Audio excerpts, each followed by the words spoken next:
चलिए second lecture अपन लोग start करते हैं। अपन लोग इसका क्या चल रहा था, अपन लोग प्रोबेबिलिटी चल रही है अपन लोगों की। ठीक है, सेकंड लेक्चर स्टार्ट करता हूं। अब अपन लोग ने बेसिक, जिन्होंने नहीं पढ़ा वो बेसिक पढ़ के आएगा, मैंने लेक्चर अपलोड कर दिया है। ठीक, तो अब अपन लोग स्टार्ट करते हैं अपन लोग का टॉपिक। तो टॉपिक समझने से पहले सबसे पहले हम लोग को समझना पड़ेगा कि रैंडम वेरिएबल क्या है। रैंडम वेरिएबल जनरली दो टाइप के होते हैं, एक होता है डिस्क्रीट प्रोबेबिलिटी फंक्शन, दूसरा होता है कंटीन्यूअस प्रोबेबिलिटी फंक्शन। तो इन दोनों को पढ़ने से पहले अपने को समझना होगा कि रैंडम वेरिएबल क्या होता है। ठीक है, चलिए तो मैं लेता हूं एक सैंपल स्पेस लेता हूं। ठीक है, किसका सैंपल स्पेस लेता हूं? मान लीजिए मैं दो सिक्कों को उछालता हूं। मैंने बहुत अच्छी तरीके से बताया आपको पिछले लेक्चर में, दो सिक्कों को उछालेंगे तो क्या आउटकम्स आएंगे। ठीक है, क्या सैंपल स्पेस बनेगा? या तो मैंने दो सिक्के को उछाला तो दोनों में हेड हेड आ जाए, ठीक, या तो दोनों में टेल टेल आ जाए, या तो एक में हेड आ जाए एक में टेल आ जाए, या तो एक में टेल आ जाए एक में हेड आ जाए। ये क्या बन गया अपना सैंपल स्पेस। ठीक है, ये क्या बन गया सैंपल स्पेस। किसका सैंपल स्पेस बना है? ये दो कॉइन को मैंने क्या किया, टू कॉइन्स आर टॉस। ठीक है, दो कॉइन को मैंने टॉस किया तो ये सैंपल स्पेस बना। ठीक है, तो अपने को क्या समझना है, रैंडम वेरिएबल क्या होता है। रैंडम वेरिएबल कुछ नहीं होता है, रैंडम वेरिएबल एक एडवांस फॉर्म रहता है किसका, सैंपल स्पेस का। ये क्या है, सैंपल स्पेस है। ये क्या है, सैंपल स्पेस है। ठीक है, और जो रैंडम वेरिएबल होता है, रैंडम वेरिएबल कुछ नहीं, एडवांस फॉर्म होता है किसका, एडवांस फॉर्म होता है किसका, एडवांस फॉर्म होता है किसका, सैंपल स्पेस का। ठीक है, सैंपल स्पेस का क्या होता है, ये एडवांस फॉर्म। तो रैंडम वेरिएबल कुछ नहीं है, एक एडवांस फॉर्म है सैंपल स्पेस का। मान लीजिए मेरे को बोलता है आप बताइए, अपने को सैंपल स्पेस पता है, दो पॉइंट को टॉस किया। ठीक है, अपने को बोलता है आप बताइए गेटिंग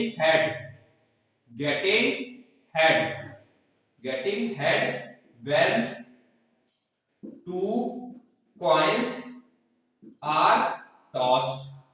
ठीक है, दो कॉइन को मैंने टॉस किया तो क्या क्या अपने आउटकम बनेंगे, सैंपल स्पेस क्या बनेगा, ये बनेगा।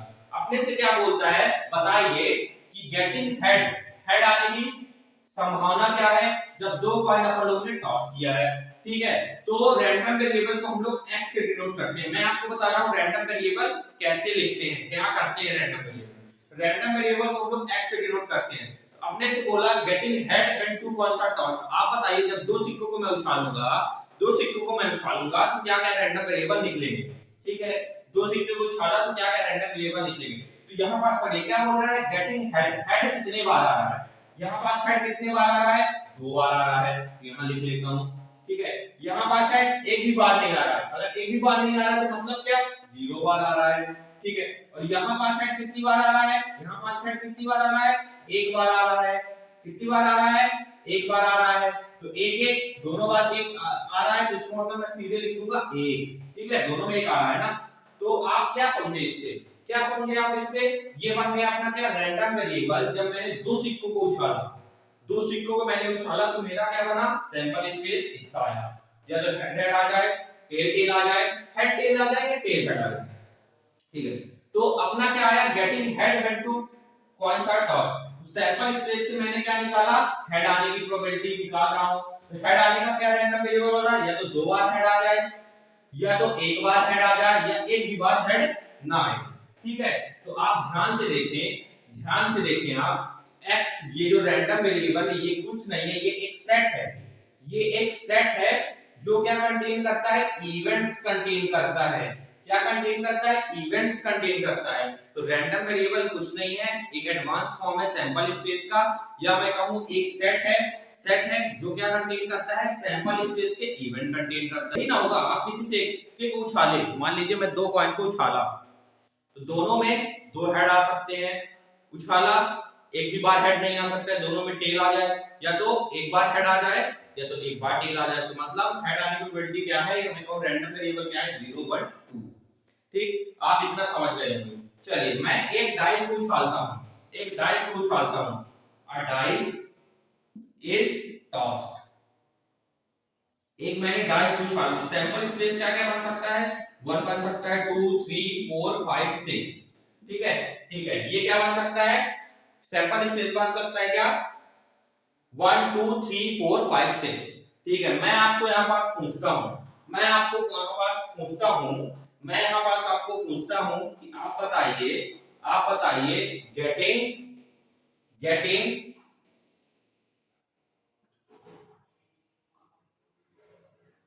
गेटिंग इवन नंबर, गेटिंग क्या, इवन। प्रोबेबिलिटी कुछ नहीं है, प्रोबेबिलिटी एक नंबर है, प्रोबेबिलिटी एक नंबर है सिर्फ। क्या बोल रहा है, getting even number when dice is tossed. ठीक है, तो रैंडम वेरिएबल क्या क्या लिखिएगा, क्या बोल रहा है, even number, even number. Even number यहाँ पास कौन सा, सैंपल स्पेस में जाना है, एक डाइस को अपन लोग टॉस करेंगे तो सैंपल स्पेस ये बनेगा। तो इवन नंबर पूछ रहा है, इवन नंबर क्या है, 2 है, 4 है, 6 है, 2 है, 4 है, 6 है। इवन नंबर क्या है, 2 है, 4 है, 6 है। ठीक है, 2 है और 4 है और 6 है। ठीक है, तो ये क्या बन गया, ये एक सेट बन गया, ये क्या बन गया, एक सेट बन गया, जो क्या कंटेन कर रहा है, इवेंट्स कंटेन कर रहा है। क्या कंटेन कर रहा है, इवेंट्स कंटेन कर रहा है। तो अब आप लोग समझ गए होंगे कि रैंडम वेरिएबल कुछ नहीं है, रैंडम वेरिएबल एक सेट है जो क्या कंटेन करता है, सैंपल स्पेस के इवेंट्स कंटेन करता है। क्या कंटेन करता है, सैंपल स्पेस के आउटकम्स कंटेन करता है, इवेंट्स कंटेन करता है। अब आप लोग समझ गए होंगे कि रैंडम वेरिएबल कुछ नहीं है, एक सेट है जो क्या कंटेन करता है, इवेंट्स कंटेन करता है। ठीक है, चलिए आगे बढ़ते हैं। रैंडम वेरिएबल आप लोग समझ गए होंगे। ठीक, पॉज करके नोट कर लीजिएगा। ये रैंडम वेरिएबल क्या है, समझे, रैंडम वेरिएबल कुछ नहीं है, एक सेट है, सैंपल स्पेस का एडवांस फॉर्म है जो इवेंट्स कंटेन करता है। ठीक, चलिए, तो रैंडम वेरिएबल में दो चीजें होती हैं, एक होता है डिस्क्रीट प्रोबेबिलिटी फंक्शन और एक होता है continuous probability function. Discrete probability function हम लोग तब यूज करेंगे, डिस्क्रीट प्रोबेबिलिटी फंक्शन हम लोग तब यूज करेंगे जब हमारा सेट क्या हो जाएगा, फाइनाइट रहेगा। जब हमारा सेट क्या रहेगा, फाइनाइट रहेगा। कहने का मतलब ये, जब हम लोग रैंडम वेरिएबल को गिन सकेंगे, रैंडम वेरिएबल जो होगा काउंटेबल रहेगा। रैंडम वेरिएबल कैसा होगा, काउंट कर, सुनिएगा आप, ठीक है, आपको लग रहा होगा कि ऊपर से जा रहा है, आप सिर्फ सुनिएगा, जब मैं आगे बढ़ते जाऊंगा तो आपको समझ आते जाएगा। तो मैंने क्या बोला, डिस्क्रीट प्रोबेबिलिटी फंक्शन क्या है, डिस्क्रीट प्रोबेबिलिटी फंक्शन हम लोग यूज कब करेंगे, जब सेट क्या रहेगा, फाइनाइट रहेगा, मतलब सेट को हम लोग गिन सकते हैं। सेट को जब हम लोग गिन सकेंगे तो क्या करेगा, यूज करेंगे डिस्क्रीट प्रोबेबिलिटी फंक्शन का। और कंटीन्यूअस प्रोबेबिलिटी का यूज हम लोग तब करेंगे जब हमारा सेट क्या रहेगा, इनफाइनाइट रहेगा। सेट कैसा रहेगा, इनफाइनाइट रहेगा। सेट इनफाइनाइट है, इसका मतलब सेट मान लीजिए इंटरवल में दिया है। सेट इसका कंटीन्यूअस प्रोबेबिलिटी फंक्शन का यूज कब करेंगे, जब हम लोग को सेट कैसा दिया रहेगा, इंटरवल में दिया रहेगा। मान लीजिए हमसे बोलेगा 1 से 10 तक बताओ, कंटीन्यूअस प्रोबेबिलिटी फंक्शन कितना हो गया, 2 से 20 तक बताओ, कंटीन्यूअस प्रोबेबिलिटी फंक्शन कितना हो गया। एक पर्टिकुलर पॉइंट के लिए नहीं पूछ रहा है, पूछ रहा है 1 से 10 तक का बताओ। और यहाँ पास क्या, एक पर्टिकुलर पॉइंट के लिए यूज कर सकते हैं, इसका मतलब 1 बाय 1, मतलब अपन लोग फाइनाइट सेट लिया, अपने को पता रहेगा हाँ ये इतना सेट है, सिर्फ अपने को इतने में यूज करना है। ठीक है, और कंटीन्यूअस में क्या रहेगा, आपको एक इंटरवल में दे देगा, हाँ इस इंटरवल पे अपने को कंटीन्यूअस प्रोबेबिलिटी फंक्शन फाइंड करनी है। और यहाँ क्या दे देगा, सेट काउंटेबल रहेगा और बोल देगा कि यहाँ पास अपने को डिस्क्रीट प्रोबेबिलिटी फंक्शन फाइंड करनी है। तो आप लोग समझ गए होंगे कि रैंडम वेरिएबल क्या होता है। रैंडम वेरिएबल कुछ नहीं, एक सेट होता है जो कि इवेंट कंटेन करता है। फिर मैंने क्या किया, discrete probability function. Discrete probability function एक का यूज कब करेंगे, जब सेट कैसा रहेगा, फाइनाइट रहेगा, मतलब हम लोग गिन सकते हैं, काउंटेबल होगा। ठीक, कंटीन्यूअस प्रोबेबिलिटी फंक्शन का हम लोग यूज कब करेंगे, जब सेट इनफाइनाइट रहेगा और किसमें दिया रहेगा, इंटरवल्स में दिया रहेगा। बोलेगा 1 से 10 तक प्रोबेबिलिटी बताओ, 1 से 10 के बीच में प्रोबेबिलिटी बताओ, तो सेट कैसा है, इंटरवल में दिया रहेगा। तो इंटरवल में अगर सेट दिया है तो कंटीन्यूअस, और अगर सेट काउंटेबल है तो डिस्क्रीट प्रोबेबिलिटी फंक्शन। तो चलिए अब हम लोग डिस्क्रीट प्रोबेबिलिटी फंक्शन पढ़ते हैं। ठीक है, तो पॉज करके इतना नोट करिए।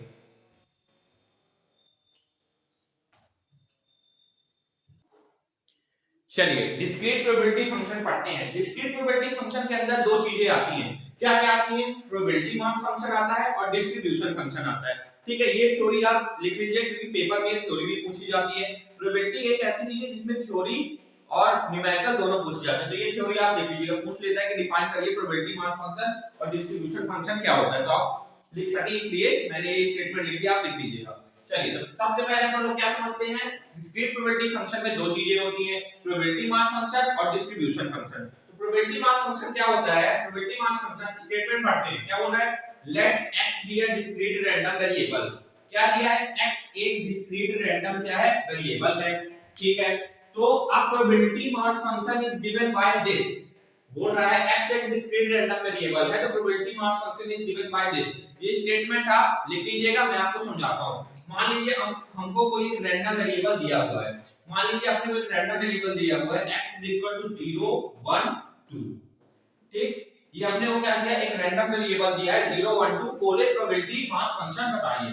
तो प्रोबेबिलिटी मास फंक्शन हम लोग, ये जो अपने को डेटा है, डिस्क्रीट प्रोबेबिलिटी फंक्शन क्या होता है?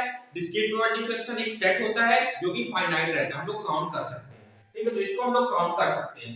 हम लोग मान लीजिए मैं प्रोबेबिलिटी ऑफ 0 निकालूं, प्रोबेबिलिटी ऑफ 1 निकालूं, प्रोबेबिलिटी ऑफ 2 निकालूं, तो मैं क्या देख पा रहा हूं? मैं इंडिविजुअल प्रोबेबिलिटी निकाल पा रहा हूं। मैं प्रोबेबिलिटी ऑफ 0 भी निकाल पा रहा हूं, प्रोबेबिलिटी ऑफ 1 भी निकाल पा रहा हूं, प्रोबेबिलिटी ऑफ 2 भी निकाल पा रहा हूं। मतलब क्या, इंडिविजुअल प्रोबेबिलिटी अपन लोग निकाल सकते हैं इन सब की। यही क्या है? यही क्या है? यही क्या है? यही है प्रोबेबिलिटी मास फंक्शन, पीएमएफ। तो मतलब क्या समझे अपन लोग? मान लीजिए हमने कोई रैंडम वेरिएबल दिया हुआ है 0 से 1 2 3 4 5 6, तो मैं प्रोबेबिलिटी ऑफ 0 भी, probability of 1, probability of 2, probability of 3 सबके निकालूं, ठीक है। इंडिविजुअल प्रोबेबिलिटी को निकालने को ही अपन लोग क्या बोलते हैं? Probability mass function. तो इसका मतलब क्या, यहां पास आप लिख लीजिएगा, यहां पास आप लिख लीजिए हिंदी में, ताकि आपको याद रहे। इंडिविजुअल प्रोबेबिलिटी निकालना ही क्या है? इंडिविजुअल प्रोबेबिलिटी निकालना ही क्या है? क्या है? पीएमएफ। मतलब क्या? Probability mass function. अगर हमको कोई रैंडम वेरिएबल दिया है और उसकी हम लोग इंडिविजुअल प्रोबेबिलिटी निकाल सकते हैं, तो वो क्या है? Probability mass function. समझ में आया? बिल्कुल आया होगा। कोई अगर ध्यान से देखिए, अगर कोई रैंडम वेरिएबल दिया है, उसका अपन लोग क्या निकाल पा रहे हैं? इंडिविजुअल प्रोबेबिलिटी निकाल पा रहे हैं, तो वो क्या है? Probability mass function. क्वेश्चन करेंगे, ज्यादा क्लियर होगा, थ्योरी आप समझिए थोड़ा। चलिए अब अपन लोग चलते हैं कहां? अब अपन लोग चलते हैं डिस्ट्रीब्यूशन फंक्शन में, ठीक है। तो स्टेटमेंट ये रहा कि let x be a discrete random variable, then probability density function is given by this, ठीक है। यहां पास मैं क्या लेता हूं? एक सेट लेता हूं, सेट लेता हूं। सेट ही क्या होता है? Random variable. एक मैं डिस्क्रीट रैंडम वेरिएबल लेता हूं, उसके अंदर क्या क्या मैं डेटा डाल रहा हूं? 0 डाल दिया, 1 डाल दिया, 2 डाल दिया, ठीक। 0 डाल दिया, 1 डाल दिया, 2 डाल दिया। यहां पास अगर आपसे पूछता है बताइए आप प्रोबेबिलिटी ऑफ 2 बताइए, कुछ नहीं, प्रोबेबिलिटी ऑफ अगर 2 निकालना है तो उसके पीछे के जितने डाटा होंगे उनको प्रोबेबिलिटी को ऐड कर देना है। तो यहां पास क्या निकालना है? Probability of 2। डेटा क्या है इसके पीछे? 1 है और 0, कुछ नहीं, दोनों की प्रोबेबिलिटी को ऐड कर देना है। यही क्या है? Distribution function. मान लीजिए एक मेरे को डिस्क्रीट रैंडम वेरिएबल दिया है, क्या 0 दिया है, 1 दिया है, 2 दिया है, 3 दिया है, 4 दिया है, ठीक, 4 दिया है। अगर मेरे से पूछ लेता है प्रोबेबिलिटी ऑफ 4 बताइए, तो मुझे कुछ नहीं करना है, प्रोबेबिलिटी ऑफ 4 के जितने पीछे की वैल्यू है उनको ऐड कर देना है, प्रोबेबिलिटी उनकी प्रोबेबिलिटी को ऐड कर देना है। मतलब क्या? प्रोबेबिलिटी ऑफ 4 निकालना है, प्रोबेबिलिटी ऑफ 4 निकालना है अगर, तो probability of 0 plus probability of 1 plus probability of 2 plus probability of 3 को ऐड कर देना है। एक बार मैं चेक कर लूं आ रहा है कैमरे पे कि नहीं। थोड़ा सा कट गया है, थोड़ा सा कट गया है। ये क्या है? प्रोबेबिलिटी ऑफ 3 है। ये क्या है? Probability of 3। तो इसका मतलब आप लोग ने क्या समझा? अगर मेरे को डिस्ट्रीब्यूशन फंक्शन निकालना है, ठीक है, तो मान लीजिए मेरे को प्रोबेबिलिटी ऑफ 4 निकालना है, ठीक, डिस्ट्रीब्यूशन फंक्शन का प्रोबेबिलिटी निकालना है मेरे को, प्रोबेबिलिटी ऑफ 4। तो कुछ नहीं करना है, उसकी जितनी वाली पीछे वाली वैल्यू होगी उनकी प्रोबेबिलिटी को ऐड कर देना है। जैसे मेरे से बोल दे, यही रैंडम वेरिएबल दिया है, मेरे से बोल दे प्रोबेबिलिटी ऑफ 3 बताइए, कुछ नहीं, पीछे वाले डेटा को क्या कर देना? ऐड कर देना। तो ये क्या हो जाएगा? Probability of 0 plus probability of 1 plus probability of 2।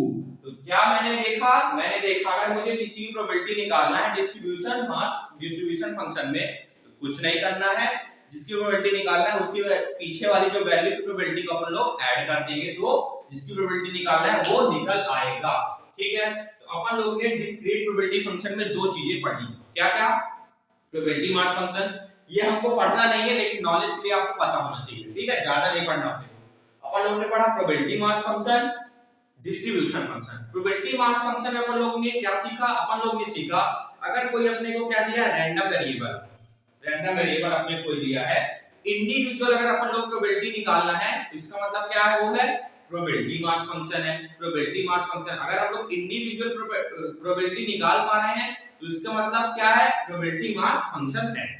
फिर अपन लोग ने पढ़ा डिस्ट्रीब्यूशन फंक्शन। डिस्ट्रीब्यूशन फंक्शन की अगर अपन लोग को प्रोबेबिलिटी निकालना है, कुछ नहीं, जिसकी अगर जो अपने को रैंडम वेरिएबल दिया है तो जिसकी प्रोबेबिलिटी अपने को पूछता है उसके पीछे वाली वैल्यूज की प्रोबेबिलिटी को ऐड कर देना है, तो अपना क्या आ जाएगा, प्रोबेबिलिटी आ जाएगी किसकी, डिस्ट्रीब्यूशन फंक्शन की।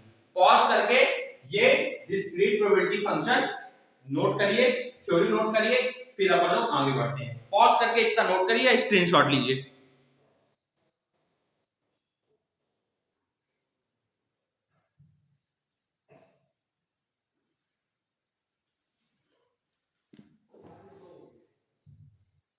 ठीक है, अब आपको क्लियर दिख रहा होगा, वो बोर्ड पे आ नहीं रहा था, थोड़ा स्टैंड सही से सेट नहीं था, अब आपको दिख रहा होगा।